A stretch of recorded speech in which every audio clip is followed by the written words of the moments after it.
Hello दोस्तों, let's क्रैकेट में आपका स्वागत है। और डाउन टू अर्थ मैगजीन 1 से लेकर के 15 अप्रैल 2022 की आप लोगों के सामने है। इससे पहले जितने भी एडिशन है सबकी अलग प्लेलिस्ट बना करके उसके अंदर अपलोड कर दी जाती हैं। हर 15-15 दिन की आपको मैगजीन उस प्लेलिस्ट के अंदर में मिल जाएंगी। इसकी PDF एनोटेड भी होती है और क्लियर भी होती है। दोनों टेलीग्राम चैनल पर मिलेंगी, जिसका लिंक आपको डिस्क्रिप्शन में दिया गया है, वहाँ से आप एक्सेस कर सकते हैं। ओके, तो चलिए देखते हैं मैगजीन के अंदर किस किस तरीके के पॉइंट्स कवर हैं। काफ़ी खूबसूरत पॉइंट्स इसके अंदर कवर किए गए हैं। चलिए आगे चलते हैं और देखते हैं कि क्या क्या चीज़ें हमारे काम की हो जाती हैं। ये सब आपको करना है। पहला आर्टिकल आप लोगों के सामने यहाँ पर आ जाता है। न्यूट्रिशन से रिलेटेड आर्टिकल है, यानी कि हेल्थ सेक्टर को कवर करता हुआ आर्टिकल है। इसके अंदर लिखा हुआ है कि फंड्स कट में हर्ट हेल्थ टारगेट्स। तो अलग अलग तरीके की सरकार की स्कीम है जिसमें अलग अलग तरीके के हेल्थ से रिलेटेड टारगेट्स हैं। मैटरनल मोर्टेलिटी रेट कम करना है, ओके, एनीमिया है उसको यहाँ पर सॉर्ट आउट करना है। तो ऐसी कुछ और हेल्थ टारगेट्स आपको यहाँ पर मिलेंगे। उनके लिए अलग अलग पॉलिसीज़ हैं। उनके लिए फंड्स जो हैं वो यहाँ पर रेगुलर तरीके से देखने के लिए मिल रहा है कि कंसिस्टेंटली डिक्रीज़ हो रहे हैं। ओके, तो इंडिया की जो न्यूट्रिशन रिलेटेड स्कीम्स हैं उनके लिए बजट जो है उनके लिए लोअर एलोकेशन यहाँ पर दिया जा रहा है। जैसे पोषण अभियान की बात करें तो जैसे prime minister overreaching scheme, overarching scheme for holistic nutrition, ये स्कीम है, ठीक है। ये पोषण स्कीम है और जो मिड डे मील स्कीम थी उसको ही यहाँ पर रीमॉडिफाई करके काम किया गया। अब इसके लिए यहाँ पर दिया गया है कि एक्चुअली कितना स्पेंड हुआ, कितना मच स्पेंड हुआ, ये इंपॉर्टेंट नहीं है। लेकिन इंपॉर्टेंट ये है कि ये एक स्कीम है और इसके लिए जो फंड का एलोकेशन था वो कम हुआ है। ओके, लगभग आधा ही फंड यहाँ पर जो है वो यूटिलाइज हुआ है या फिर एक्सपेंडिचर देखने के लिए मिला है। ऐसी एक स्कीम है आपकी सक्षम आंगनवाड़ी सर्विसेज। जो आंगनवाड़ी होते हैं जो कि आपका प्री स्कूलिंग एज के बच्चों को यहाँ पर संभालते हैं, उनकी न्यूट्रिशनल सिक्योरिटी का ध्यान रखते हैं, उनके लिए जो एक्चुअल स्पेंड है वो भी यहाँ पर आप देखोगे कि कम हुआ है। कितने से कितना हुआ नॉट इम्पोर्टेंट, ज़्यादा डाटा के चक्कर में आप ना पड़ें, बट ये समझे कि स्कीम्स के लिए जो कट है वो यहाँ पर हुआ है। कमेटी यहाँ पर गठित हुई, पार्लियामेंट्री स्टैंडिंग कमेटी में ये सब बातें यहाँ पर की गई। इन्होंने बताया कि जो union ministry of women and child development है उनके अंदर जितना भी उनको बजटरी एलोकेशन दिया गया वो इंडिया की GDP का सिर्फ 0.13% था। अब ये एक ओवरऑल मिनिस्ट्री है जो कि वुमेन और चिल्ड्रन से रिलेटेड जो हेल्थ प्रॉब्लम्स है उनको यहाँ पर देखने का काम करती है। मतलब न्यूट्रिशनल सिक्योरिटी हासिल की जाती है अगर हम इस मिनिस्ट्री को मजबूत रखते हैं तो। लेकिन इसके लिए फंड का एलोकेशन देखो आप 0.5% तो छोड़ो, 0.13% ही यहाँ पर था। कितना था कितना नहीं था ये इंपॉर्टेंट नहीं, लेकिन आप समझो ये चीज़ इंपॉर्टेंट है। ओके, तो यही यहाँ पर बताया गया है कि रिपोर्ट के अंदर और भी चीज़ें बताई गई कि जो स्कीम्स हैं लाइक एडोलसेंट गर्ल्स के लिए या फिर कोविड-19 के लिए उनके लिए, तो उनमें भी कट देखने के लिए मिला है, रिडक्शन देखने के लिए मिला है। पोषण अभियान, आंगनवाड़ी सर्विसेज, ये सब जो है वो माल न्यूट्रिशन की प्रॉब्लम, अनीमिया की प्रॉब्लम, लो बर्थ वेट है एमंग वुमेन्स, चिल्ड्रंस, ओके, उन सभी को कम करने के लिए यहाँ पर चलाई गई थी और इनमें जो है वो पैसा कम यहाँ पर दिया जा रहा है। ये आर्टिकल इस बारे में आपको बताने की कोशिश कर रहा है। क्रिटिकल एनालिसिस है, आपको ये पता होना चाहिए। उसके बाद लिखा हुआ है बायोडाइवर्सिटी से related article, race to reverse decade of natural exploitation. ठीक, हमने क्लाइमेट चेंज को बढ़ावा दिया, ग्लोबल वार्मिंग यहाँ पर हुई, ओके, नेचर का एक्सप्लॉयटेशन भी यहाँ पर काफ़ी ज़्यादा हो रहा है। तो अब क्या है कि अलग अलग कंट्रीज़ उसको रिवर्स करने की कोशिश कर रही हैं। मतलब नेचर का एक्सप्लॉयटेशन ना हो उस चीज़ की तरफ यहाँ पर ज़्यादा ध्यान कंट्रीज़ के द्वारा दिया जा रहा है। इस बात को यहाँ पर बताने की बात हुई। अब ये बात क्यों कही गई, तो ये बात इसलिए कही गई क्योंकि CBD यानी कि कन्वेंशन ऑन बायोलॉजिकल डाइवर्सिटी, इसकी एनुअली जो कॉन्फ्रेंस ऑफ पार्टीज़ की मीटिंग होनी थी वो यहाँ पर मई के अंदर होगी, कुनमिंग चाइना के अंदर। ओके, तो ये पॉइंट आपको यहाँ पर पता होना चाहिए कि अभी होगी मई में। इससे पहले इन्होंने इनफॉर्मल मीटिंग यहाँ पर की जेनेवा स्विट्ज़रलैंड के अंदर, और इस मीटिंग में इन्होंने यहाँ पर बात की कि जो एडवर्स इम्पैक्ट हैं ग्लोबल वार्मिंग के उससे हमें लड़ने के लिए कुछ करना पड़ेगा। जो एंथ्रोपोजेनिक स्ट्रेसेस हैं उनको मिटिगेट करने की कोशिश है। ये इनफॉर्मल मीटिंग थी लेकिन इन्होंने इसके अंदर कंसर्न तो जताया कि हाँ, बायोडाइवर्सिटी का जो एक्सप्लॉयटेशन है उसको रिवर्स करना है। ओके, तो अभी जो एनुअल इंपॉर्टेंट मीटिंग है जो UPSC के लिए काम किया है वो आपकी यही है कि COP यानी कि conference of parties convention on biological diversity की मीटिंग कुनमिंग चाइना के अंदर जब होगी तब हम उसको डिटेल में कवर कर लेंगे और इसमें आपको घबराने की ज़रूरत नहीं है। अभी यहाँ से कुछ नहीं निकलता, लेकिन इन्होंने इस बात पर फोकस जताया कि बायोडाइवर्सिटी का लॉस हो रहा है, इसको हमें रोकना है। और मेन जो है जब आपकी कॉन्फ्रेंस ऑफ पार्टीज़ होगी तो उसके अंदर डिटेल में इस चीज़ के ऊपर बात करेंगे। इसी दौरान दूसरी यहाँ पर एक कन्वेंशन और हुई, मतलब एक और आप कह सकते हैं कि कॉन्फ्रेंस ऑफ पार्टीज़ ऑर्गेनाइज की गई। एक कन्वेंशन थी आपकी मिनीमाटा कन्वेंशन, जिसके अंदर आप मरकरी पोल्यूशन को यहाँ पर रोकने की कोशिश करते हैं। इसकी भी कॉन्फ्रेंस ऑफ पार्टीज़ मीटिंग होती है, COP, मतलब हर एक जो कन्वेंशन है उसकी अपनी एक कॉन्फ्रेंस होती है, उसकी मीटिंग यहाँ पर होती रहती है। ओके, तो ये उसकी 4th मीटिंग यहाँ पर हुई मिनीमाटा कन्वेंशन की, और ये जो मीटिंग हुई वो इंडोनेशिया के अंदर हुई मार्च 21 से लेकर के 25 तक। इसके अंदर इन्होंने बाली डिक्लेरेशन साइन की। याद रखना इस चीज़ को, ये बिल्कुल एकदम करंट का पॉइंट है। बाली डिक्लेरेशन इन्होंने यहाँ पर साइन की। बाली डिक्लेरेशन जो है वो मरकरी के इलीगल ट्रेड को रोकने के लिए यहाँ पर साइन की गई है। Very very important point. इन्होंने ये भी बताया कि मरकरी जो है वो एक देखो, मरकरी पोल्यूटेंट तो है ही है, इसके नेचुरल सोर्सेज भी हैं, लाइक वोल्केनो वगैरह से रिलीज होती है। इसके एंथ्रोपोजेनिक सोर्सेज भी हैं। अगर आप देखोगे तो मरकरी जो है वो बेसिकली आपका जो आर्टिजनल और गोल्ड माइनिंग है उससे यहाँ पर आपकी रिलीज़ होती है। तो आपसे पूछा जा सकता है कि in which of the following sources mercury release होती है। ओके, तो इस तरीके के पॉइंट्स निकल करके आते हैं। 2 पॉइंट यहाँ पर याद रखो, वोल्केनो से भी रिलीज़ होती है और यहाँ पर ये गोल्ड माइनिंग से भी यहाँ पर रिलीज़ होती है। तो ये यहाँ पर साइन है। अगर आप इसके बारे में और जानना चाहते हो तो देखो, मैंने ये मार्च की 2022 की डाउन टू अर्थ स्पेशल पढ़ा दी। इसके अंदर मैं साफ साफ पढ़ाया था mercury pollution, Bali declaration on combating global illegal trade off mercury. मैंने आपको मिनीमाटा कन्वेंशन के बारे में भी बताया जो कि 2013 में अडॉप्ट की गई, लेकिन फोर्स में 2017 में आई, और इसके बाद अब इसकी 4th एनुअल कॉन्फ्रेंस यहाँ पर देखने के लिए मिली। 137 प्लस पार्टीज़ हैं, अलग अलग कॉन्टिनेंट से निकल करके आती हैं। नॉन बाइंडिंग डिक्लेरेशन साइन हुई है। ये जो बाली डिक्लेरेशन है नॉन बाइंडिंग डिक्लेरेशन है। इसके अंदर हम कोशिश करेंगे कि जितनी भी इंफॉर्मेशन यहाँ पर हमें अवेलेबल होती हैं या फिर नोटिफिकेशंस या फिर टूल्स अलग अलग कंट्रीज़ के पास हैं मरकरी को हैंडल करने के, उनको यहाँ पर शेयर किया जाए या फिर डेवलप किया जाए, एक्सचेंज भी किया जाए और शेयर भी किया जाए। इन तीनों चीज़ों की बात यहाँ पर है। याद रखना, मरकरी जो है वो आपकी गोल्ड माइनिंग इंडस्ट्री से रिलीज़ होती है। Very very important point. और ये जो कोप मीटिंग हुई वो बाली के अंदर हुई, बाली इंडोनेशिया में पड़ता है। ओके, तो ये सारे पॉइंट आपको यहाँ से पता होने चाहिए। इसमें बहुत सारे ऐसे ही टॉपिक कवर किए जाते हैं। ये कोई बेवजह की सीरीज़ नहीं है, ये बहुत ही इंपॉर्टेंट और बहुत ही मेहनत से तैयार की जाती है। करीब 100 से ज़्यादा न्यूज़ पब्लिश होती हैं डाउन टू अर्थ की साइट पर, लेकिन सिर्फ 60 या 70 ही कवर कराई जाती हैं जो कि हाईली इंपॉर्टेंट होती हैं। होंगी तो ही कराई जाएंगी, वरना मैं 10 न्यूज़ भी अगर इंपॉर्टेंट होंगी तो सिर्फ उन्हें ही करा दूंगा, लेकिन इंपॉर्टेंट हैं तभी कराई जाएगी, अदरवाइज़ नहीं। तो ये पॉइंट आप यहाँ पर ध्यान में रखो। फिर एक नया सब वेरिएंट देखने के लिए मिला जिसका नाम है डेल्टा क्रोन। इसमें डेल्टा और ओमिक्रॉन दोनों के फीचर हैं और इसीलिए इसको यहाँ पर कह रहे हैं BA2 के नाम से इसको सब वेरिएंट को जाना जा रहा है। ठीक है, चलती रहती हैं चीज़ें और ये सब तो अब कॉमन रहेगा, ये आप सब आपकी लाइफ का पार्ट यहाँ पर बन चुका है, तो इससे घबराना नहीं, ये सब चीज़ें हैं। ओके, तो ये आप इग्नोर मार सकते हो।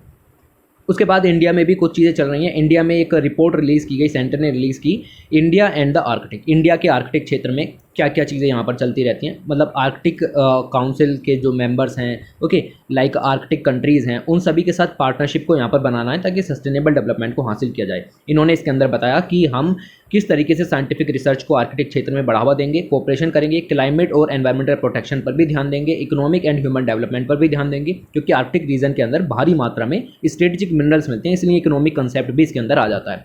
ट्रांसपोर्टेशन एंड कनेक्टिविटी की बात भी यहाँ पर आपकी चालू रहेगी। इंटरनेशनल कोऑपरेशन करेंगे, कैपेसिटी बिल्डिंग करेंगे, कहाँ पर, आर्कटिक रीजन के अंदर, क्योंकि नाम ही है रिपोर्ट का इंडिया एंड आर्कटिक। ओके, ये चीज़ मिलेगी।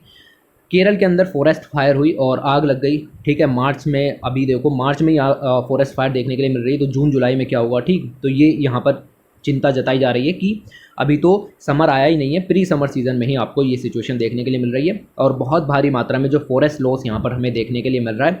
और जो टेम्परेचर है वो मई में ही, अर्ली समर में ही 2 to 3 डिग्री सेंटीग्रेड यहाँ पर राइज हो गया, जो कि बिल्कुल भी अच्छा नहीं है। सिचुएशन और ज़्यादा ख़राब हो जाएगी मिड अप्रैल में और मई जून के अंदर में। उसके बाद नियरली 500,000 पीपल कानपुर उड़ीसा के अंदर जो हैं वहाँ पर वाटर की सप्लाई बंद कर दी। वहाँ पर जो आपका जल निगम के ऑफिशियल्स हैं उन्होंने कहा कि हमें पेमेंट नहीं मिल रहा, जिसकी वजह से हम आगे पानी की सप्लाई को बंद करेंगे, और ये सब करते हुए इन्होंने पानी रोक दिया।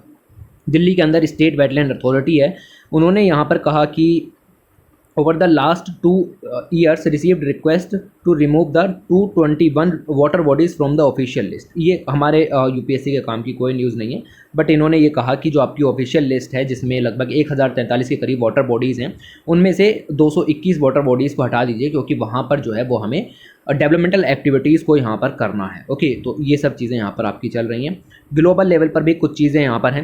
देखो, 2 साइक्लोन के नाम याद रखो, साइक्लोन एना और साइक्लोन गोम्बे कहाँ पर आए, अफ्रीका में कहाँ पर आए, तो अफ्रीका के ईस्टर्न कोस्ट पर, साउथ ईस्ट कोस्ट पर एक स्पेशल कंट्री है जिसका नाम है मोजाम्बिक। वहाँ पर ये दोनों के दोनों साइक्लोन्स यहाँ पर आपको देखने के लिए मिले। साइक्लोन हिट हुए, ये मतलब पॉइंट याद रखना है, मैप पॉइंट ऑफ व्यू से ये सब चीज़ें यहाँ पर आपको याद रखनी है। उसके बाद यूरोपियन यूनियन के मेंबर स्टेट्स, इन्होंने क्या किया कि जितना भी ऐसे इम्पोर्ट होंगे कंट्री के अंदर, जितने भी EU यानी कि पूरे यूरोपियन यूनियन में ऐसे जितने भी इम्पोर्ट होंगे जिससे कह सकते हैं कि कार्बन डाइऑक्साइड के इमिशन होते हैं, लाइक स्टील इंडस्ट्री से कोई स्टील का प्रोडक्ट इंपोर्ट हो रहा है, सीमेंट आ रहा है, फर्टिलाइज़र है, एल्यूमिनियम है, इलेक्ट्रिसिटी है, ये सब चीज़ें इंपोर्ट हो रही हैं, तो उन पर जो है वो टैरिफ यहाँ पर अब लगेगा। ठीक है, तो ये जो है वो इन्होंने यहाँ पर क्या है कंफर्म हो गया है। फाइनल रूल्स भी यहाँ पर बना दिए गए हैं। यूरोपियन यूनियन के जो मेंबर्स हैं वो इस काम को यहाँ पर करेंगे और ये काम देखने के लिए मिलेगा। सिमिलरली अगर हम आगे बढ़ें तो आपको पता चलेगा कि दुनिया की सबसे बड़ी जेनेटिक लाइब्रेरी यहाँ पर खुली है। कहाँ पर? कोलंबिया के अंदर। सिंपल सा पॉइंट है, दुनिया की सबसे बड़ी जेनेटिक लाइब्रेरी कहाँ खुली है? कोलंबिया के अंदर। इसके अंदर जो बीन्स हैं, कसावा है या फिर कुछ ट्रॉपिकल और तरीके के फोरेज हैं, उन सभी के जो जीन्स हैं उनको कंपाइल करके यहाँ पर रखा जाएगा। ये सब चीज़ें हेल्प करती हैं रिसर्च के लिए, रिसर्चर्स को ये सब फ्री कॉस्ट अवेलेबल होगा। ओके, और साथ ही साथ ये आपका डेवलप करने के लिए यहाँ पर यूज़ किया जाएगा क्लाइमेट रेजिलिएंट जो आपकी फसलें होती हैं उनको, क्रॉप्स। ठीक है, तो ये काम यहाँ पर करने के लिए काम किया गया है कि इस तरीके से हम इन चीज़ों को बढ़ावा देंगे। लगभग जो है वो 75 कंट्रीज़ के अलग अलग सैंपल्स इसके अंदर जो है वो कवर किए गए हैं। ओके, अगली जो न्यूज़ आती है वो है ऑस्ट्रेलिया के फेडरल कोर्ट की। ज़्यादा इंपॉर्टेंट नहीं, बट याद रखो इन्होंने मई 2021 में एक रूलिंग दी थी। स्टेट के अंदर जो भी आपके एनवायरमेंटल मिनिस्ट्री है वो इस तरीके के डिसीजन यहाँ पर लेगी जिसमें यंग जो पीपल हैं उनको और क्लाइमेट चेंज को ध्यान रखते हुए यहाँ पर आपके इस तरीके के प्रोजेक्ट अप्रूव किए जाएंगे जो कि फॉसिल फ्यूल प्रोजेक्ट से बेस हों। ओके, तो ऐसा ही अब यहाँ पर इन्होंने इस डिसीज़न को जो है वो बदल दिया है। ठीक है, इस डिसीज़न को चेंज कर दिया है और इस डिसीज़न को चेंज करके इन्होंने अब निगेटिव डिसीज़न यहाँ पर दिया है। इन्होंने कहा है कि अभी हमें इनके इम्पैक्ट के बारे में और ज़्यादा रिसर्च की ज़रूरत है और इसीलिए हम जो है वो गवर्नमेंट की ड्यूटी ऑफ केयर को यहाँ पर उससे ज़्यादा और एविडेंस यहाँ पर मांगना चाहते हैं। ओके, तो ये सब कोर्ट्स का जजमेंट यहाँ पर चलता रहता है। इंडिया की कोर्ट नहीं है इसलिए ज़्यादा नहीं घुसना। उसके बाद इंस्टीट्यूशनल ओवरसाइट की बात यहाँ पर की गई है। मैटरनल एंड चाइल्ड केयर की पब्लिक हेल्थ से रिलेटेड आर्टिकल है। इसके अंदर यहाँ पर बात की गई है कि हॉस्पिटल बर्थ्स की जो कंडीशन है यानी कि इंस्टीट्यूशनलाइजेशन ऑफ बर्थ्स तो यहाँ पर बढ़ा है। ओके, लेकिन जो इन्फेंट और मैटरनल मोर्टेलिटी रेट है वो भी यहाँ पर हाई है। तो ये जो स्कीम्स यहाँ पर शुरू की गई थी सरकार के द्वारा, ओके, उनका जो इम्पैक्ट है वो तो यहाँ पर दिख रहा है, लेकिन जो कंडीशन है वो यहाँ पर आपकी राइज भी हो रही है। तो न्यूट्रल स्टांस देखने के लिए मिला है। मतलब अगर स्कीम्स नहीं होती तो हो सकता था ये केसेस जो हैं वो और ज़्यादा हाई यहाँ पर होते। गवर्नमेंट इन सब के लिए क्या कर रही है? तो देखो, हॉस्पिटल जो बर्थ हैं उनमें केसेस में बढ़ोतरी देखने के लिए मिली है। मतलब लोग जो हैं वो डिलीवरी है, मतलब जो वुमेन है इंस्टीट्यूशनल डिलीवरी की तरफ यहाँ पर फोकस कर रहे हैं। इंसेंटिवाइज इंस्टीट्यूशनल डिलीवरी के लिए अलग अलग तरीके की सेंट्रल गवर्नमेंट से रिलेटेड स्कीम्स चली हुई हैं। ब्रॉडली जो हैं वो 3 मेजर स्कीम्स हैं। पहली है आपकी जननी सुरक्षा योजना, 2005 में लॉन्च की गई। वुमेन अगर चाइल्ड बर्थ को हॉस्पिटल या किसी और पब्लिक हेल्थ सेंटर या सब सेंटर हो, पब्लिक हेल्थ सेंटर हो, कम्युनिटी हेल्थ सेंटर हो, डिस्ट्रिक्ट हॉस्पिटल हो, प्राइवेट हॉस्पिटल हो, कुल मिला के एक इंस्टीट्यूशनल वाली जगह पर चाइल्ड बर्थ को प्रमोट यहाँ पर करना है तो उसको डायरेक्ट कैश ट्रांसफ़र यहाँ पर दिया जाएगा 1300 रुपये से लेकर के 2000 तक अगर रूरल एरिया में है और 1000 से लेकर के 1400 रुपये तक अगर अर्बन एरिया में है। इस स्कीम के अंदर 9 स्टेट्स को कवर किया गया है जो जिनकी सोशियो इकोनॉमिक हालत सही नहीं है। बिहार है, उत्तर प्रदेश, उत्तराखंड, मध्य प्रदेश, राजस्थान, झारखंड, उड़ीसा, छत्तीसगढ़, असम। और ये लगभग 60% पॉपुलेशन को कवर कर लेते हैं, 50% पॉपुलेशन को कवर कर लेते हैं, लगभग 60% मैटरनल डेथ्स को कवर कर लेते हैं और 70% इन्फेंट्स डेथ भी इन्हीं स्टेट्स में यहाँ पर होती है। तो ये सब चीज़ें आपको यहाँ पर देखने के लिए मिलेंगी। 2000 तक, सन 2000 तक की अगर हम बात करें तो इंस्टीट्यूशनल डिलीवरीज बहुत ही कम थी क्योंकि एक्सेस नहीं थी। ठीक है, इंस्टीट्यूशनल डिलीवरी के लिए एक्सेस यहाँ पर नहीं थी। ये बात आपकी यहाँ पर कही गई। देखो, ये सब मैं पॉइंट इग्नोर कर देता हूँ कि रिसर्च किसने की, ये बात किसने कही, उषा राम प्रोफेसर, ये सब। ठीक है, इसमें देखो टाइम जाया होगा, ना ही आपको ये लिखने हैं एग्जाम के अंदर और ना ही आपको इनके बारे में बताना है। बट ये समझो कि हाँ, ये पॉइंट हैं जो कि हमारे काम के हो जाते हैं, जो कि आप लिख सकते हो अगर आपके दिमाग में कुछ भी नहीं आता है तो। दूसरी बात, यहाँ पर union ministry of health and family welfare का डाटा है। इन्होंने अपनी एनुअल रिपोर्ट में कहा है कि ये जो आपकी और स्कीम यहाँ पर हमने लॉन्च की है। जो पहली स्कीम मैंने आपको यहाँ पर बताई, जननी सुरक्षा योजना, इस जननी सुरक्षा योजना के बेनिफिशरीज यहाँ पर बढ़े हैं। अब कितने से कितने हो गए नॉट इम्पोर्टेंट, ठीक है, लेकिन बेनिफिशरीज जो बढ़े हैं, इन्होंने कहा कि हमने जो स्कीम के ऊपर एक्सपेंडिचर किया है वो भी यहाँ पर बढ़ा है। कितने से कितना हो गया ये ज़रूरी नहीं है। जून 2011 में जो आपकी union ministry of health and family welfare है, उन्होंने जननी शिशु सुरक्षा कार्यक्रम यहाँ पर लॉन्च किया, ठीक है, ये दूसरी स्कीम है। और इस स्कीम के अंदर जो प्रेग्नेंट वुमेन्स हैं उनको बहुत सारे बेनिफिट्स दिए जाएंगे, वो भी free of cost. Like transportation है, घर से लेकर के अस्पताल तक के लिए जो ट्रांसपोर्टेशन है वो फ्री होगा। साथ ही साथ जो डिलीवरी का प्रोसीजर है वो फ्री होगा। ड्रग्स यानी मेडिसिन वगैरह जो दी जाएंगी, डाइट्स है, डायग्नोस्टिक किट्स वगैरह हैं, सर्विसेज हैं, ओके, ब्लड ट्रांसफ्यूजन है, ये सब फ्री ऑफ कॉस्ट यहाँ पर आपका होगा। ये सब यहाँ पर आपका किया गया है 2013 में। इसी के अंदर कॉस्ट ऑफ ट्रीटिंग कॉम्प्लिकेशंस, अगर एंटीनेटल और पोस्टनेटल पीरियड के 1 साल की एज के अंदर कोई प्रॉब्लम आती है बच्चे को या फिर माता को, तो फिर यहाँ पर फ्री ऑफ कॉस्ट उनको सुविधा प्रोवाइड की जाएगी। ट्रीटमेंट जो है वो फ्री ऑफ कॉस्ट किया जाएगा, ओके। तो ये चीज़ें आपको यहाँ पर ध्यान में रखनी है। उसके अलावा अगर हम यहाँ पर देखें तो इसमें भी फिर ये बताया गया कि 19% ऐसी हैं जो कि फ्री डायग्नोसिस को यहाँ पर अफोर्ड कर पा रही हैं, ओके। 19% ऐसे हैं जो फ्री डाइट सर्विसेज भी उनको मिल रही है। 7% ऐसी हैं जिनको इस कार्यक्रम के अंदर में जो है वो फ्री ट्रांसपोर्टेशन की सुविधा यहाँ पर मिल रही है। फिर उसके बाद अगला अभियान, तीसरा अभियान यहाँ पर लॉन्च किया गया जिसका नाम था प्रधानमंत्री सुरक्षित मातृत्व अभियान 2016 में। इसके लिए हम free assured and quality antenatal care का प्रोविज़न यहाँ पर करेंगे। अभी डिलीवरी हुई नहीं है, लेकिन उससे पहले का जो समय होता है वो काफ़ी ज़्यादा क्रिटिकल होता है। तो उस क्रिटिकल पीरियड में जो न्यूट्रिशन है उसका ध्यान रखा जाएगा ताकि बच्चे की जो हेल्थ है वो यहाँ पर बनी रहे। इसके लिए अलग अलग तरीके के चेकअप्स यहाँ पर किए गए हैं। अलग अलग तरीके की गवर्नमेंट फैसिलिटी कितनी है कितनी नहीं है ये सब ज़रूरी नहीं है। उसके अलावा 2017 में एक और स्कीम चलाई गई जिसका नाम है लक्ष्य प्रोग्राम। लक्ष्य का मतलब है labour room quality improvement initiative. तो ऐसे रूम जहाँ पर जो मतलब डिलीवरी की जाती है उन सभी रूम्स की जो क्वालिटी है उसको यहाँ पर इम्प्रूव करना है। और do not directly incentivise institutional delivery, directly तो इंस्टीट्यूशनल डिलीवरी को बढ़ावा नहीं देता, बट एक प्रोविज़न इसके अंदर में यहाँ पर है कि एक अट्रैक्टिव ऑप्शन के रूप में यहाँ पर है। भाई बच्चा एक हेल्दी एनवायरनमेंट में यहाँ पर आपका जो पैदा होगा या फिर बर्थ लेगा तो फिर यहाँ पर अच्छा रहेगा। इसके अंदर क्वालिटी ऑफ केयर को इम्प्रूव करने की बात है और ये चीज़ें आपको यहाँ पर ध्यान में रखनी है एज अ पब्लिक फैसिलिटी। उसके अलावा नेशनल स्कीम्स के अलावा कई सारे स्टेट्स हैं जिनके पास अलग अलग तरीके की स्कीम है। जैसे मध्य प्रदेश के अंदर श्रमिक सेवा प्रसूति सहायता योजना है, ठीक है, जननी सुविधा योजना है हरियाणा के अंदर, आयुष्मती स्कीम है वेस्ट बंगाल के अंदर, चिरंजीवी स्कीम है असम के अंदर, गुजरात के अंदर, ओके, ममता फ्रेंडली हॉस्पिटल स्कीम है दिल्ली के अंदर। तो ये चीज़ें, अब ये सब काम सरकार कर रही है इतने सारे, उसके बावजूद जो है ट्रेंड कुछ अच्छे नज़र नहीं आ रहे।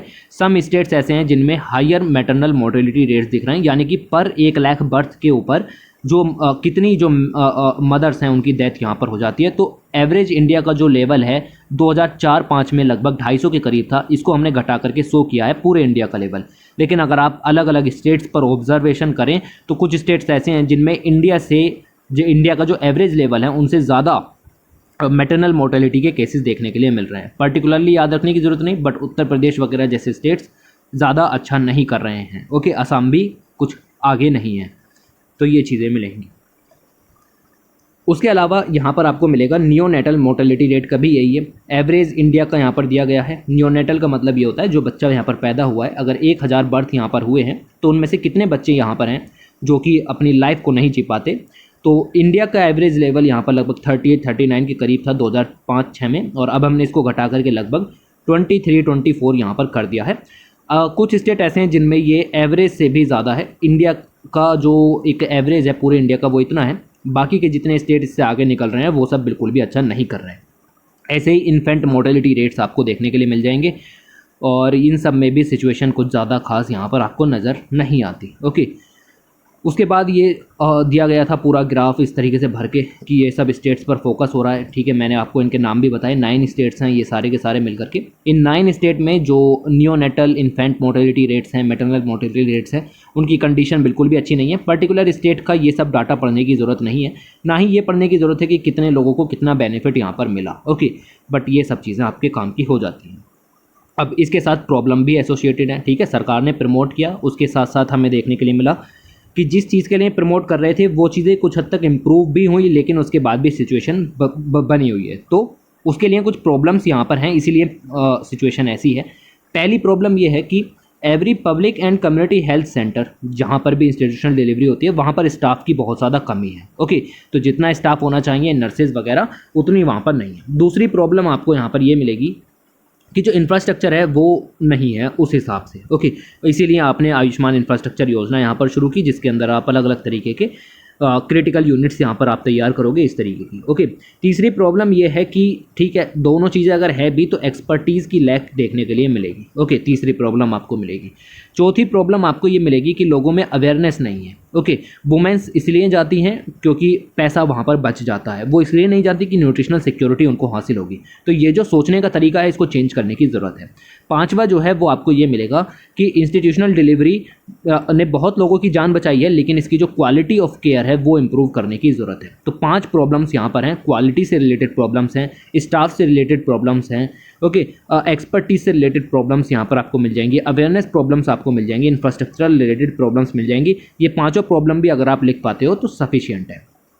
उसके बाद आगे यहाँ पर बात करते हैं, और ये जस्ट एक पेज का आर्टिकल, इसके अंदर छत्तीसगढ़ की एक स्कीम चल रही थी। उस स्कीम में जो काउ डंग था उसको हम यहाँ पर अलग अलग तरीके से इकोनॉमी को, क्लीन विलेजेस को, या फिर जो स्ट्रे कैटल है उन सब के मीनेस को ख़त्म करने के लिए यहाँ पर इस काउ डंग का यूज़ यहाँ पर कर रहे थे।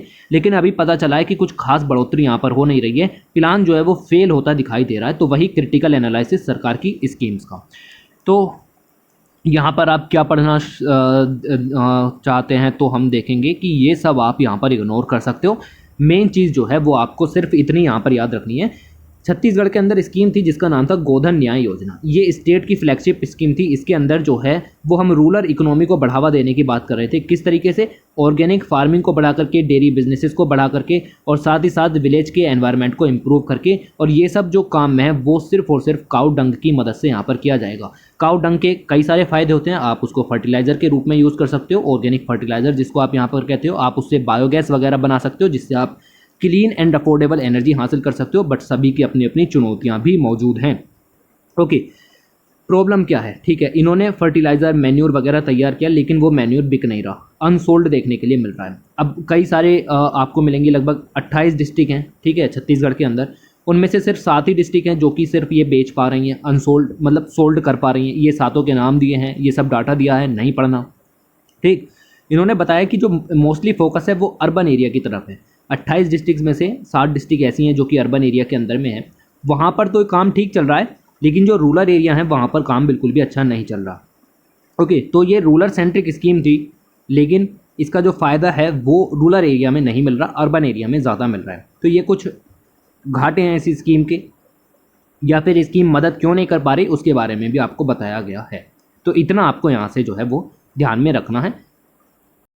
तो अब आ जाते हैं अपने मेन आर्टिकल पर, जो कि आपको कवर पेज पर भी दिखाया गया था, जिसके बारे में मेन चीज़ लिखी गई है, लिखा हुआ है एनर्जी गेम्स। और इसके बारे में यहाँ पर आपको बताने की कोशिश जो है वो इस आर्टिकल के अंदर में यहाँ पर की गई है। तो देखते हैं कि क्या क्या पॉइंट्स इसके अंदर में कवर किए गए हैं। अब ये आर्टिकल काफ़ी बड़ा है, तो हम इसमें से सिर्फ प्रीलिम्स के पॉइंट निकालने की कोशिश करेंगे, साथ ही साथ ऐसे पॉइंट्स भी देखेंगे जो कि आप मेंस में हेल्पफुल रह सकते हैं। डायरेक्ट आपको बना बनाया ऐसे अवेलेबल नहीं होगा इससे, ओके, और ना ही आपको इस तरीके से करना है, क्योंकि इसके अंदर कहीं भी इंडिया सेंट्रिक कोई बात यहाँ पर नहीं की गई है। मोस्टली जो बातें हैं वो ग्लोबलाइज वर्ल्ड में यहाँ पर की गई हैं, ठीक है। ऐसा ही यहाँ पर आपका इस तरीके से चल रहा है। लिखा हुआ है मिशन टू कूल। और फ़िलहाल तो इस आर्टिकल के अंदर आपको ये बताया गया है कि अलग अलग जो कंट्रीज़ हैं वो आपका, या फिर सिटीज़ हैं, वो आपके डेडिकेटेड ऑफिसर यहाँ पर बना रही हैं, उनको हायर कर रही हैं एक्सट्रीम हीट से बचने के लिए। ओके, प्रिपेयर करने के लिए एक्सट्रीम हीट से। आपको पता है कि हीट वेव्स का कंसेप्ट यहाँ पर चलता है, आपके डिजास्टर मैनेजमेंट टॉपिक के अंदर में भी कवर किया जाता है। तो हीट वेव्स किस तरीके से इम्पैक्ट करती हैं, उसके कॉजेज़ क्या होते हैं, उसके कंसिक्वेंसेस क्या होते हैं, किस तरीके से बचा जा सकता है, इंफ्रास्ट्रक्चर को कैसे बचाएं, ह्यूमन बींग्स को कैसे बचाएं। तो क्लाइमेट रिलेटेड किलर के रूप में इसको यहाँ पर जाना जाता है। ओके, तो इन सबको एड्रेस करने के लिए अलग अलग जगह पर अलग अलग सिटीज़, स्पेशली यूएस के अंदर ये अपॉइंट किए गए हैं। ओके, चीफ हीट ऑफिसर के नाम से इनको यहाँ पर अपॉइंट किया गया है। अब आप समझिए कि हमें हीट ऑफिसर अपॉइंट करने की ज़रूरत यहाँ पर पड़ रही है। तो हीट वेव से रिलेटेड जो बेसिकली कंसिक्वेंसेस हैं वो हम यहाँ पर अब ज़्यादा झेल नहीं सकते, इसलिए हमें ये ऑफिसर अपॉइंट करने की ज़रूरत पड़ी है। अच्छा, अभी इंडिया में ये सब काम यहाँ पर नहीं हुआ है तो हम इसके अंदर डिटेल में नहीं जाएंगे। Heat waves as a disaster management topic आपको कवर करना है। इसके अंदर आप सुझाव के लिए ये भी लिख सकते हैं कि पूरी दुनिया में चीफ हीट ऑफिसर जो हैं वो अपॉइंट किए जा रहे हैं, तो इंडिया में भी इस तरीके के कोई ऑफिसेस क्रिएट किए जाने चाहिए। अब आगे की जो स्लाइडें हैं सब मिक्स हैं, ठीक है। हर स्लाइड पर टॉपिक्स चेंज होते रहेंगे, जैसे यहाँ पर हीट ऑफिसर के बारे में था, आगे हम और चीज़ों के बारे में भी बात करते हैं। अब ये बस एक ही पॉइंट आपको ध्यान रखना था, इसमें पीएचडी करने की जरूरत नहीं थी। जब भी हीट वेव्स के बारे में लिखने के लिए आए सुझाव में आप इस पॉइंट को लिख सकते हो, क्योंकि पूरी दुनिया में ये काम चल रहा है, तो हीट ऑफिसर के बारे में आप लिख सकते हो। ये ऐसा ही ऑफिसर होगा, गवर्नमेंट ऑफिशियल होगा, जो कि सिर्फ और सिर्फ इसी चीज़ पर फोकस करेगा कि हीट वेव से कैसे बचा जा सकता है, लोगों को कैसे बचाएं और ये सब कॉन्सिक्वेंसेस कैसे हटाए जा सकते हैं। ओके, उसके बाद रशिया के बारे में दिया है। बेसिकली जो आर्टिकल है आपको दिखा एनर्जी गेम्स के बारे में, रशिया यूक्रेन की लड़ाई के बाद में ये सब चीज़ें किस तरीके से चेंज हो रही हैं और उससे पहले भी किस तरीके से चेंज होती हुई आ रही हैं, उनके बारे में बताया गया।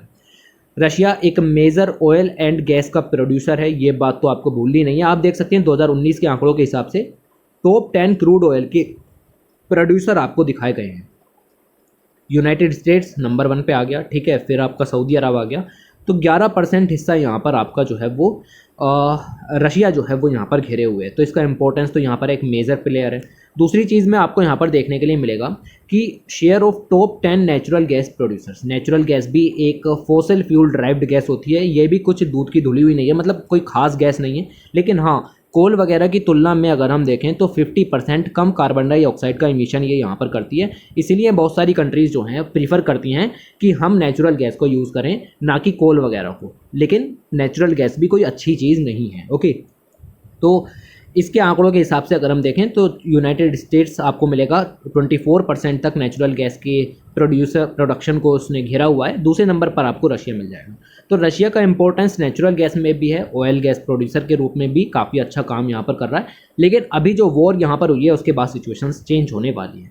यहाँ पर कुछ चीज़ें दिखाई गई हैं, कोई भी है पूरी दुनिया में कोई भी इस चीज़ पर फोकस नहीं कर रहा कि किस तरीके से रशिया यूक्रेन की लड़ाई को रोका जा सके, इस तरीके की हॉरिफिक इनह्यूमन वार को रोका जा सके, आगे इस तरीके की वॉर ना हो, इस चीज़ को प्रमोट किया जाए। ओके, ये सब लड़ाइयाँ ना हो, इस चीज़ पर ध्यान दिया जाए। सब अपने अपने जो भंडार हैं वो भरने में लग गए। सबको सिर्फ ये दिखा कि रशिया यूक्रेन में लड़ाई हो रही है तो हमें वहाँ से क्या फ़ायदा हो सकता है या फिर हमें वहाँ से क्या नुकसान हो सकता है। नुकसान हो रहा है तो हम कहीं और शिफ्ट हो जाते हैं, लेकिन हम इस वॉर पर ज़्यादा ध्यान नहीं देंगे। ये तो सब चलता ही रहता है, कोई इसको रोकने की कोशिश नहीं कर रहा है। ओके, तो सब इसी चीज़ पर है कि एनर्जी प्राइसेस यहाँ पर सर्ज होंगे अक्रॉस द वर्ल्ड, तो हमें अपने भंडार यहाँ पर भरने हैं। ठीक है, ये सब चीज़ें आपको नज़र आनी शुरू यहाँ पर हो जाएंगी। एक टर्म दी गई है जिसका नाम है एनर्जी पॉवर्टी। ये टर्म आप यूज़ कर सकते हो, ऐसी टर्म्स अगर आप यूज़ करते हो तो ज़्यादा बेहतर रहता है। एनर्जी पॉवर्टी एक टर्म है जो कि वेल अंडरस्टूड है इन इमर्जिंग कंट्रीज़। यहाँ पर जो है वो ऐसी कंट्रीज़ जहाँ पर most of the people without basic electricity के रहते हैं, उनको एनर्जी पॉवर्टी कहा जाता है। मतलब सिंपल सी बात है, जिनके पास एनर्जी नहीं है वो एनर्जी पुअर यहाँ पर हो गए, एनर्जी पॉवर्टी वाली कंट्रीज़ यहाँ पर हो गई। लेकिन ये वर्ड आपको दिमाग में आएगा नहीं, इसलिए आप इसको नोट्स में लिख सकते हो। ठीक है, नोट्स बनाने का यही बेहतर तरीका है। ये सब चीज़ें छोड़ो जो ऊपर नीचे पढ़ा दी, ये टर्म आपको यूज़ करनी है। कहाँ पर यूज़ करनी है वो दिमाग आपको लगाना है, यही है यूपीएससी। ठीक है, तो ये काम आपको यहाँ पर करना है। तो इस तरीके से आपको मिलेगा कि मोस्ट ऑफ द कंट्रीज़ जो हैं जो इमर्जिंग वर्ल्ड के अंदर हैं वो एनर्जी पॉवर्टी के रूप में यहाँ पर हैं। तो कुछ भी करके अब ये जो एनर्जी पॉवर्टी है रशिया यूक्रेन की वॉर के बाद रिच नेशंस में भी यहाँ पर फैल गई। अब now found place in the rich Nations. Okay, क्योंकि वहाँ पर भी एनर्जी सिक्योरिटी देखने के लिए नहीं मिल रही है because of this Russia major producer. Okay, Ukraine भी मेजर प्रोड्यूसर है। तो ये सब चीज़ों के चलते जो कार्बन स्पेस वॉर है, क्लाइमेट चेंज वगैरह है, इन सब पर भी इम्पैक्ट यहाँ पर पड़ेगा। अब यहाँ पर एक पीटी का पॉइंट निकल करके आता है, और ये जो पीटी का पॉइंट है बेसिकली नोड स्ट्रीम के बारे में है। ये यहाँ पर दो तरीके के क्वेश्चन बन सकते हैं। एक तो बहुत भारी क्वेश्चन बनेगा कि विच of the following statement about node stream is correct और इनकरेक्ट। ओके, तो इस टाइप का क्वेश्चन बनेगा 2-3 लाइन का, वो बहुत भारी क्वेश्चन हो जाएगा। ठीक है, वो बहुत भारी क्वेश्चन हो जाएगा। दूसरा क्वेश्चन यहाँ पर निकल सकता है सिंपल, बहुत इजी, कि what is this node stream. Okay, क्या ये कोई लोकल ट्रेड विंड है, क्या ये कोई मिलिट्री एक्सरसाइज है, क्या है ये कोई नेचुरल गैस की पाइपलाइन है। ओके, क्या है ये चीज़। ओके, तो ये आपको यहाँ पर ध्यान में रखना है। इस तरीके के क्वेश्चन निकलते हैं। नोड स्ट्रीम जो है वो एक नेचुरल गैस की पाइपलाइन है, पूरे यूरोप में फैली हुई है। फ्रॉम बाल्टिक सी, मतलब जर्मनी से लेकर के रशिया तक ये चीज़ फैली हुई है। इसके दो पार्ट, नॉर्ड स्ट्रीम 1 यहाँ पर था, वो उसकी आपको मिलेगा कि उसका जो कवरेज है वो अलग है, और नॉर्ड स्ट्रीम 2 जो है उसका कवरेज अलग है, लेकिन है क्या, कम से कम इतना तो ध्यान में आपको रखना है। ओके, तो ये चीज़ें आपको यहाँ पर पता होनी चाहिए कि what is this Nord stream. Confuse हो जाओगे अगर आपने एक बार भी नहीं पढ़ा है तो ये पॉइंट आपको ध्यान में रखना है। ऐसे ही हम देखो पॉइंट्स निकालते हुए चल रहे हैं। यहाँ पर हमने एनर्जी पॉवर्टी नाम की टर्म को समझा, ठीक। यहाँ पर हमने ये कॉमन पॉइंट है तो पीटी के हिसाब के पॉइंट है। यहाँ पर हमने इस ऑफिसर के बारे में यहाँ पर समझा कि ये अपॉइंट किए जा रहे हैं, नॉर्ड स्ट्रीम के बारे में हो गया। इसी तरीके के पॉइंट आपको निकालने हैं, इसको एज अ स्टोरी नहीं पढ़ना, ठीक, क्योंकि बहुत कुछ दिया गया था, बहुत कुछ, बहुत सारा डाटा था, बहुत सारा, ठीक। मैंने सारा का सारा डाटा हटा दिया क्योंकि वो किसी काम का नहीं था। ऑयल के प्राइसेस दिए गए थे, ठीक है, कि किस हिसाब से ऑयल के प्राइसेस दिन प्रतिदिन यहाँ पर बढ़े, वो सब पढ़ने की ज़रूरत नहीं है। थोड़ा सा चीज़ों को समझने की कोशिश आप करो। ओके ओके, तो लार्ज स्केल डिसरप्शन हुआ है, रशियन ऑयल प्रोडक्शन यहाँ पर आपके ख़त्म हुए हैं पूरी तरीके से। ग्लोबल ऑयल सप्लाई के स्टॉक जो हैं वो थ्रेटन यहाँ पर हुए हैं।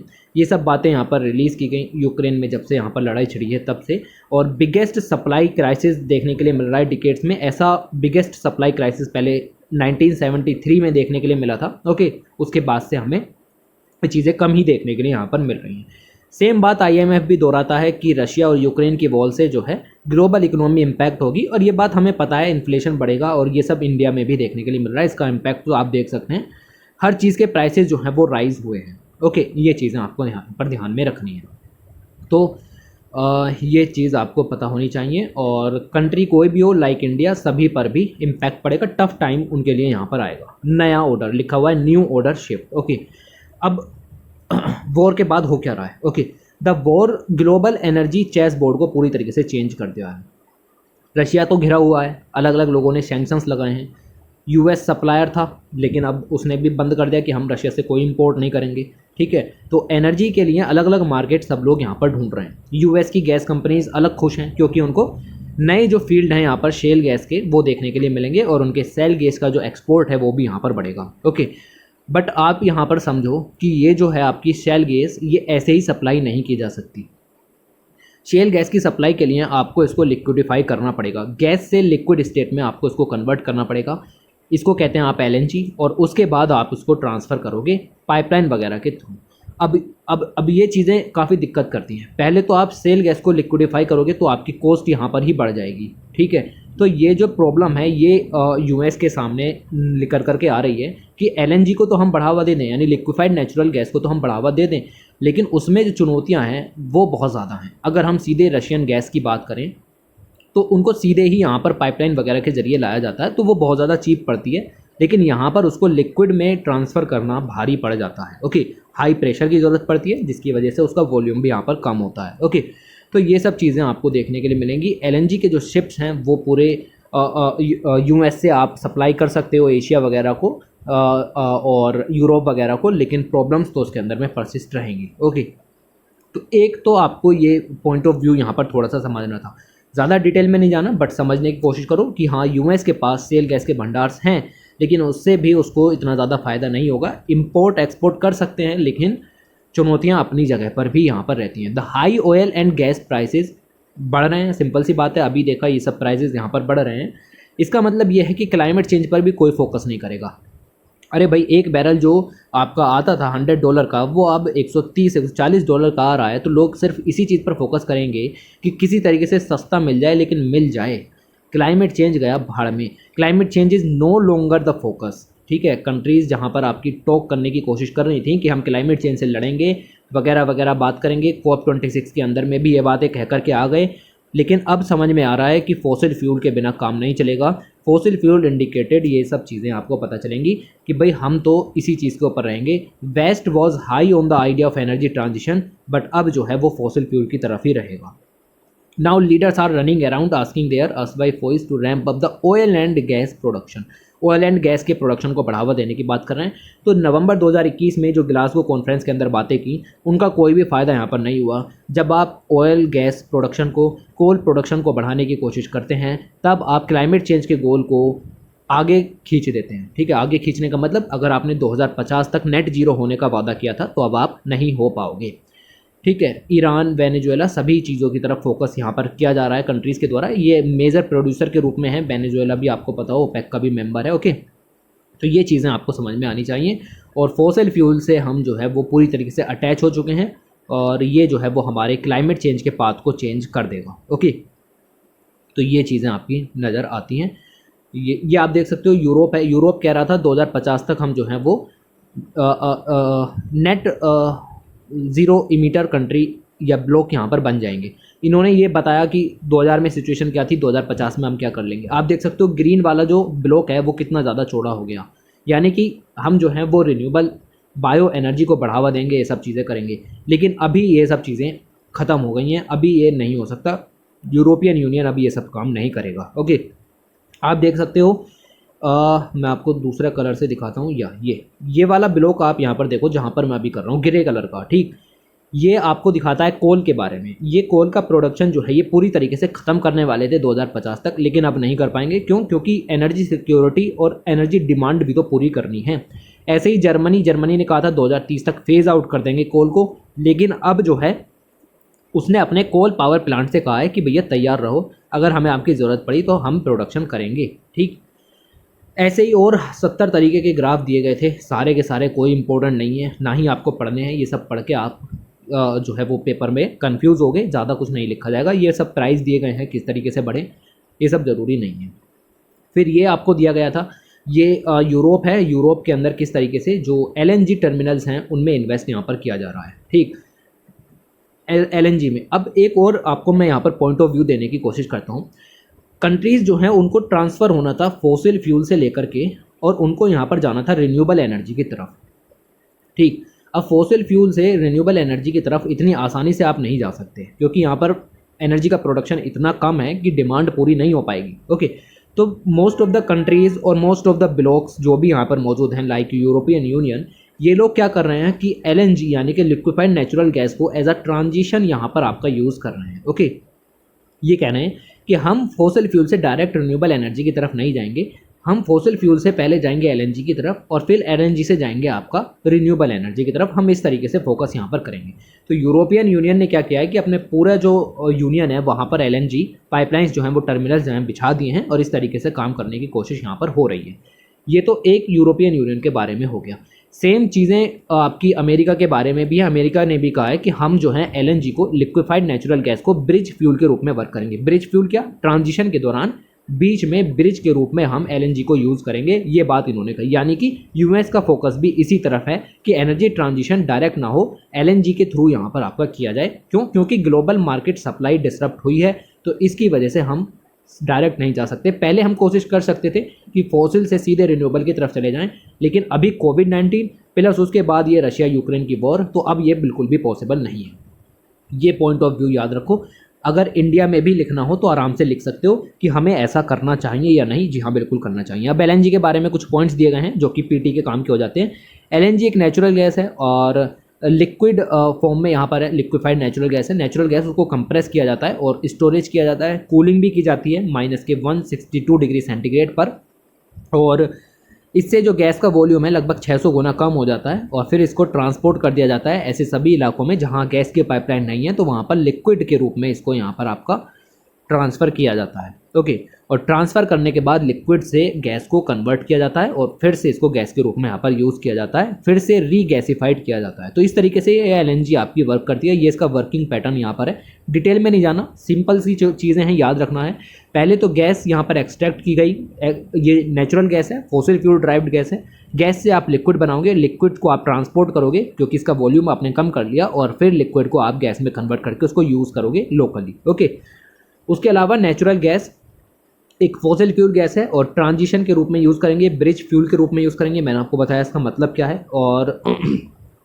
और इससे जो है वो हम कोल को थोड़ा सा कम कर सकते हैं। साथ ही साथ मैंने बताया जैसे इससे जो आपके कार्बन डाइऑक्साइड के एमिशंस हैं वो रफली आधे हो जाते हैं, लेकिन इसके अलावा मीथेन का लीकेज भी यहाँ से होता है। बड़ी प्रॉब्लम आपको नज़र आएगी LNG के साथ, नेचुरल गैस के साथ, कि इसमें जो है वो आपका CO2 तो आधी इमिट होगी, लेकिन इसके अलावा आप CH4 यानी कि मीथेन को भी इमिट करोगे। मीथेन के साथ प्रॉब्लम ये है कि मीथेन जो है वो एक पोटेंशियल ग्रीन हाउस गैस है, लगभग 86 टाइम्स और एनर्जी को ट्रैप करने की पावर ये रखती है कंपेयर टू द CO2। इसका ग्लोबल वार्मिंग पोटेंशियल आप इसको कहते हो GWP, इसको यहाँ पर कहा जाता है ग्लोबल वार्मिंग पोटेंशियल।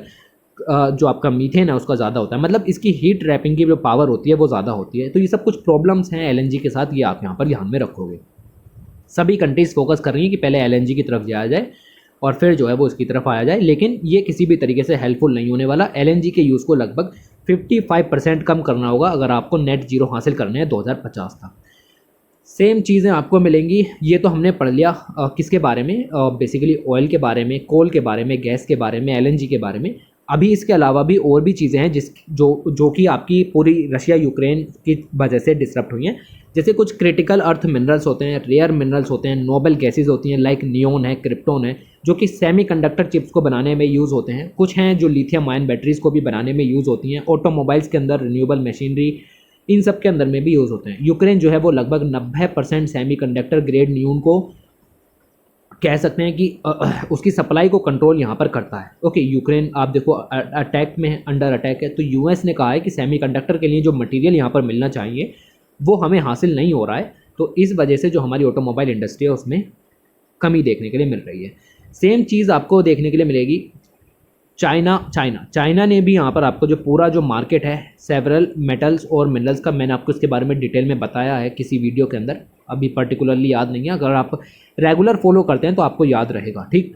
तो ये इस तरीके से एनर्जी ट्रांजिशन के दौरान जो अलग अलग तरीके के मिनरल्स, लाइक अब आप समझो कि लिथियम आयन बैटरी बनानी है तो हमारे पास तो लिथियम के भंडार है नहीं, ठीक। तो हमें तो इम्पोर्ट करने पड़ेंगे ये सब मेटल्स। अब इंपोर्ट करने के लिए कुछ ही कंट्रीज़ हैं जिनके पास ये भंडार हैं, उसमें से भी आपकी मैक्सिमम जो चीज़ें हैं वो चाइना ने कंट्रोल की हुई हैं। तो इसकी वजह से एनर्जी ट्रांजिशन में भी दिक्कत आएगी। आप देख सकते हो चाइना का dominance, rare earth oxide mining में चाइना लगभग 60% डोमिनेंस लिए बैठा है। रेयर अर्थ ऑक्साइड प्रोसेसिंग के दौरान भी चाइना लगभग 87% है। परमानेंट मैग्नेट्स में भी लगभग चाइना ने 94% मार्केट को कंट्रोल किया हुआ है। तो बहुत सारा जो इम्पोर्ट है वो ये डिपेंडेंसी इस पर बनी हुई है, ये हमारे लिए काफ़ी दिक्कत भरी चीज़ यहाँ पर हो जाएगी। ओके, तो ये पॉइंट आप यहाँ पर ध्यान में रखोगे, ये सब आपको ध्यान में रखना था। इसके बाद हम अगले आर्टिकल की तरफ चलते हैं। काफ़ी अच्छे अच्छे पॉइंट्स यहाँ से निकल करके आए, ये सारे पॉइंट आप यहाँ पर ध्यान में रखोगे। उसके आगे सिंपल सा एक पॉइंट आपको यहाँ पर ध्यान में रखना है, बहुत ईजी है। देखो, वल्चर्स की डेथ यहाँ पर हुई। वल्चर्स की डेथ के लिए जिम्मेदार ठहराया गया आपका एक ड्रग को जिसका नाम था डाइक्लोफिनेक। जिम्मेदार क्या, ये वाकई एक जो है वो आपका वल्चर थ्रेटनिंग ड्रग थी। एक वेटरनरी यूज़ में यहाँ पर ये ली जाती थी डाइक्लोफिनेक, और इसको यहाँ पर आप एनिमल्स को देते थे। वो जब एनिमल्स मरते थे तो फिर उनके अंदर में डाइक्लोफिनेक के ट्रेसेस रहते थे। डाइक्लोफिनेक जब वल्चर्स उनको आपका वल्चर्स स्कैवेंजर्स होते हैं, ठीक है, जब वो एनिमल्स को फीड करते थे तो उनके फूड सिस्टम में ये चीज़ें एंटर करती थी, उनके फूड सिस्टम को डिस्टर्ब करती थी। उनका जो कह सकते हैं कि आपकी फूड नाल होती है, ठीक है, जहाँ से वो फूड को स्वेलो करते हैं, वो यहाँ पर आपकी चोक हो जाया करती थी, जिसकी वजह से उनकी डेथ हो जाती थी। इस चीज़ के लिए हमने डाइक्लोफिनेक को बंद कर दिया। लेकिन अब 3 नई ड्रग निकल करके आई हैं जिनको बैन करने की ज़रूरत है। अब डाइक्लोफिनेक बंद हुई तो कंपनीज़ ने क्या किया कि इसके थोड़े से सब्स्टिट्यूट को चेंज करके अलग अलग ड्रग्स बना ली। इनमें एक ड्रग है एसिलोफिनाक, दूसरी है आपकी केटोप्रोफेन और तीसरी आपकी निमेसुलाइड। ओके, इन तीनों के नाम आपको यहाँ पर याद रखने हैं। ओके, इन तीनों के नाम याद रखने हैं क्योंकि अब इन तीनों को बैन करने की मांग यहाँ पर आपकी चल रही है। तो सिंपल सा पॉइंट था, वल्चर्स की डेथ के लिए डाइक्लोफिनेक कारण थी। डाइक्लोफिनेक को बंद कर दिया गया, लेकिन उसके बावजूद वल्चर्स की डेथ में कमी तो हुई, लेकिन उसके बाद अब लगभग 2021 में ये चीज़ें आपकी और बढ़ गई क्योंकि नए जो सब्स्टिट्यूट यहाँ पर आए वो हानिकारक सिद्ध हो रहे हैं वल्चर्स की डेथ के लिए। 1980 से वल्चर्स की डेथ लगातार यहाँ पर गिर रही है। डाइक्लोफिनेक की अगर हम बात करें, ये पेन किलर के रूप में वेटरनरी साइंस में यूज़ की जाती थी और वल्चर्स के लिए बहुत ज़्यादा टॉक्सिक है। इसकी वजह से लगभग 99% पॉपुलेशन वल्चर्स की यहाँ पर आपकी ख़त्म हो गई।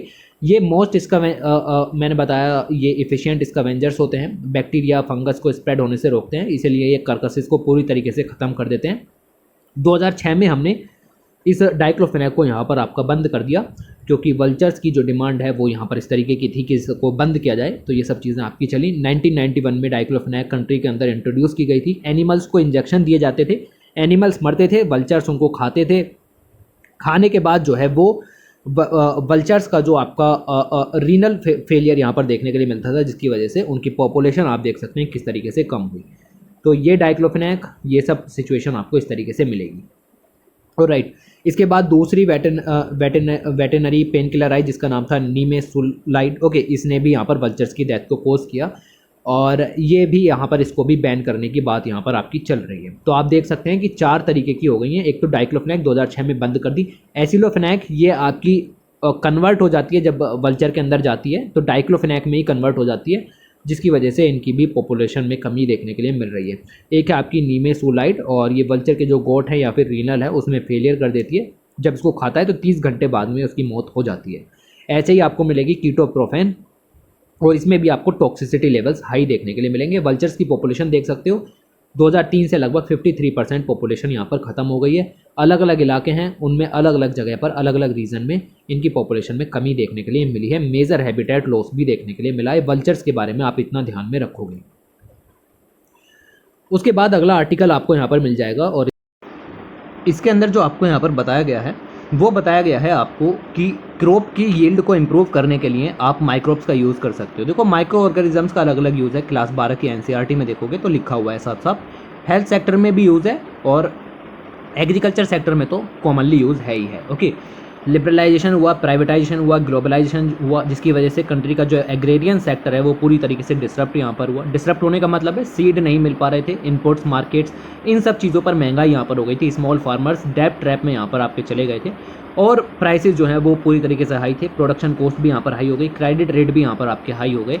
फॉसिल फ्यूल बेस्ड इनपुट्स देखने के लिए यहाँ पर मिल रहे थे। तो इन सब चीज़ों के चलते जो आपकी सरकार है, इंडियन गवर्नमेंट है, उन्होंने फोकस किया कि केमिकल फ्री ऑर्गेनिक फार्मिंग को प्रमोट किया जाए, जीरो बजट नेचुरल फार्मिंग की तरफ फोकस किया जाए, सोइल की फर्टिलिटी इंप्रूव की जाए, और यील्ड पर भी आपका असर दिखना चाहिए। इन सब चीज़ों के चलते इन्होंने कहा कि एग्रीकल्चर सेक्टर में अगर हम माइक्रो ऑर्गेनिजम्स का यूज़ करते हैं तो ज़्यादा बेहतर रहेगा। माइक्रो ऑर्गेनिजम्स का यूज़ करने का मतलब यह है कि हम बैक्टीरियल, फंगल, एल्गल माइक्रोब्स, इन सब का यूज़ कर सकते हैं ताकि क्रॉप यील्ड में पॉजिटिव रिजल्ट्स हमें यहाँ पर देखने के लिए मिले। माइक्रोब्स की अगर हम बात करें तो हम माइक्रोब्स का जो यूज़ करके बायो फर्टिलाइज़र बनाते हैं, बायो स्टिमुलेंट्स बनाते हैं, बायो पेस्टिसाइड्स बनाते हैं। इन सब चीज़ों के जरिए हम लेबोरेटरी में काम करते हैं और अपनी क्रॉप यील्ड को इम्प्रूव करने की कोशिश करते हैं। ओके, माइक्रोब्स का यूज़ हम इस तरीके से करते हैं। और सोइल के अंदर में भी आपको पता चलेगा कि नेचुरली भी माइक्रोब्स यहाँ पर होते हैं जो कि प्लांट को न्यूट्रिएंट्स को एब्जॉर्ब करने में मदद करते हैं। हम इनकी कल्चर करते हैं, लेबोरेटरी में इनको मॉडिफाई करते हैं और इनको बायो फर्टिलाइज़र में कन्वर्ट करते हैं। ओके, बायो फर्टिलाइज़र में कन्वर्ट करने के बाद हमें पता चलता है कि न्यूट्रिएंट्स की अवेलेबिलिटी भी यहाँ पर बढ़ती है, और साथ ही साथ जो यील्ड है वो भी लगभग 25% तक यहाँ पर बढ़ जाती है। करंट एस्टीमेट दिखाते हैं कि इंडिया में बायो फर्टिलाइज़र का जो मार्केट है लगभग 18,500 टन पर ईयर के हिसाब से है। ये चीज़ें आपको पता होनी चाहिए। बायो फर्टिलाइज़र रूट की ग्रोथ को प्रमोट करते हैं, साथ ही साथ आपको मिलेगा कि ऑर्गेनिक मैटर को भी डिकम्पोज करते हैं। ये एंथ्रोपोजेनिक नाइट्रोजन को सोइल में फिक्स करने का काम करते हैं, जो कि रूट नोड्यूल्स में भी ये स्टोर हो जाती है, और इसकी वजह से आपको मिलेगा कि हार्मोन्स वगैरह भी प्रोड्यूस होते हैं और चीज़ें अच्छी चलती रहती हैं।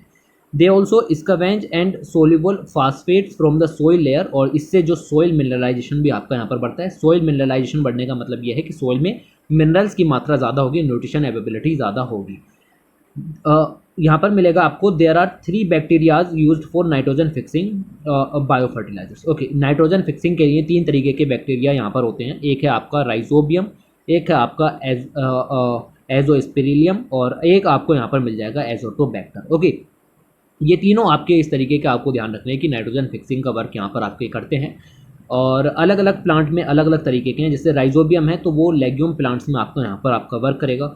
एजोस्पिरिलियम है तो वो यहाँ पर सीरियल्स और इस तरीके के प्लांट्स लाइक सोरगम, मेज, इन सब में यहाँ पर फोकस करेगा। और ऐसे ही आपको मिलेगा एजोटोबैक्टर, और बेसिकली जो है वो आपका सोइल ऑर्गेनिक मैटर को बढ़ावा देने में काम आता है। इसके अलावा कुछ ब्लू ग्रीन एल्गी भी हैं जिनके नाम आपको दिए गए हैं, लाइक नोस्टिक वगैरह। ओके, ये सब जो है वो भी बायो फर्टिलाइजर के रूप में यहाँ पर यूज़ किए जाते हैं, और स्पेशली राइस फील्ड में इनको यहाँ पर यूज़ किया जाता है। कुछ माइक्रोब्स ऐसे होते हैं जो कि बायो फर्टिलाइजर की तरह यहाँ पर बनाए जाते हैं, और उनको बायो स्टिमुलेंट की तरह में यूज़ किया जाता है। बायो स्टिमुलेंट का मतलब ये होता है, इसकी डेफिनेशन अपनी अच्छी है।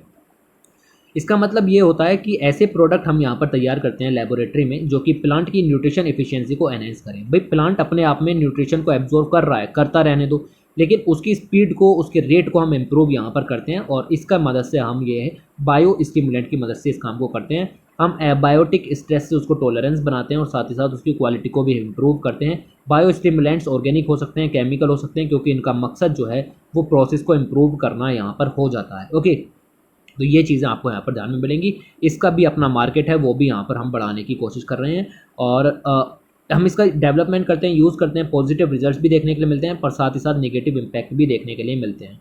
तो अलग अलग कंट्रीज़ ने, यूरोपियन यूनियन वगैरह ने मिल करके पॉजिटिव और नेगेटिव माइक्रोबियल बायोस्टिमुलेंट की अलग अलग लिस्ट भी तैयार की है कि ऐसे बायोस्टिमुलेंट्स डेवलप करने जो पॉजिटिव इम्पैक्ट दें, ना कि ऐसे जो कि नेगेटिव इम्पैक्ट दें। ओके, तो ये सब काम जो है वो central insecticides board and registration committee इस सब के द्वारा या फिर डायरेक्टरेट ऑफ प्लांट प्रोटेक्शन के द्वारा, इन सब के द्वारा इस काम को यहाँ पर किया जाता है ताकि सिक्योरिटी एंड क्वालिटी को मेंटेन यहाँ पर रखा जा सके। तो माइक्रोब्स इस तरीके से हमें ग्रीन अल्टरनेटिव प्रोवाइड करते हैं कि हम केमिकल पेस्टिसाइड्स का यूज़ यहाँ पर ना करें और पेस्टिसाइड्स से हम यहाँ पर बचने की कोशिश करें। इंडिया में ही नहीं, पूरी दुनिया में इस चीज़ पर फोकस यहाँ पर किया जा रहा है और इससे हम बचने के लिए माइक्रोब्स का यूज़ यहाँ पर कर सकते हैं। तो पढ़िएगा क्लास 12 की एनसीईआरटी को आप, बायोलॉजी की, आपको उसके अंदर मिलेगा माइक्रोब्स का क्या रोल है। डायरेक्ट क्वेश्चन भी पूछे जा सकते हैं, मेंस में भी एक सिंपल पॉइंट है कि माइक्रोब्स का ह्यूमन लाइफ के अंदर क्या यूज़ है, तो ये सारे यूज़ आपको पता होने चाहिए। ओके, तो इतना आपको यहाँ से जो है वो जानना है। उसके बाद में जस्ट एक लाइन का पॉइंट है और इस एक पॉइंट से आपको दो चीज़ें यहाँ पर देखने के लिए मिल जाएंगी इस एक स्लाइड से। पहला तो सोगीला ट्राइब कहाँ की है, तो कर्नाटक की ट्राइब है। दूसरा, ये ट्राइब कर क्या रही है, तो एक तरीके की इन्वेजिव एलियन स्पीसीज़ है जिसको कहते हैं IAS। इसका नाम है लेंटाना। ओके, ये इसका नाम है, ये रहा। और ये जो स्पीसीज़ है ये लगभग 1980s में ये लगभग 1800 में इंट्रोड्यूस की गई थी इंडिया के अंदर और वेस्टर्न घाट्स में स्पेशली लगभग 40% वेस्टर्न घाट को ये खा गई है। इन्वेजिव एलियन स्पीसीज़ बिल्कुल भी अच्छी नहीं होती है एनवायरनमेंट के लिए। ये नेटिव स्पीसीज़ की जो नेटिव प्लांट की जो स्पीसीज़ है उनको थ्रेटन करती हैं, उनको नष्ट कर देती हैं और अपना आधिपत्य यहाँ पर जो है वो जमाती हैं, इसलिए बिल्कुल भी अच्छी नहीं है। ओके, तो इनको ख़त्म करने के लिए ये जो सोगीला ट्राइब है ये इससे हैंडीक्राफ्ट वगैरह यहाँ पर बना रहे हैं, तो ये काफ़ी अच्छा काम जो है वो कर रहे हैं। तो जब आप इन्वेजिव एलियन स्पीसीज़ के सॉल्यूशंस की बात कर रहे हैं तो आप ये भी लिख सकते हैं कि इससे जो है वो हैंडीक्राफ्ट आइटम्स भी यहाँ पर बनाए जा सकते हैं, जो कि एक इकोनॉमिक अपॉर्चुनिटी भी अवेलेबल यहाँ पर करा सकते हैं। ओके, तो ये पॉइंट आप यहाँ पर ध्यान में रखोगे, जस्ट एक सिंपल पॉइंट है और इस तरीके से आपकी ये मैगजीन पूरी तरीके से ख़त्म हो जाती है। इतने पॉइंट आपके काम के यहाँ पर थे जो कि हमने यहाँ पर जो है वो कवर किए। इसके अलावा आपको और कुछ भी इससे पढ़ने की ज़रूरत नहीं थी। हाँ, आप इसको फॉलो कर सकते हैं, this is the best series जो कि मेरी तरफ से यूपीएससी स्पेशल चलाई जाती है। यहाँ से तो आपको पॉजिटिव रिजल्ट्स निकाल के ही दिखाऊंगा मैं, ठीक है, यहाँ से निकल के ही रहेंगे पॉजिटिव रिजल्ट्स। तो आप देखिएगा प्रीलिम्स में आप में इम्प्रूवमेंट देखने के लिए मिलेगा। चलिए वीडियो को एंड करते हैं। Thanks for watching, take care.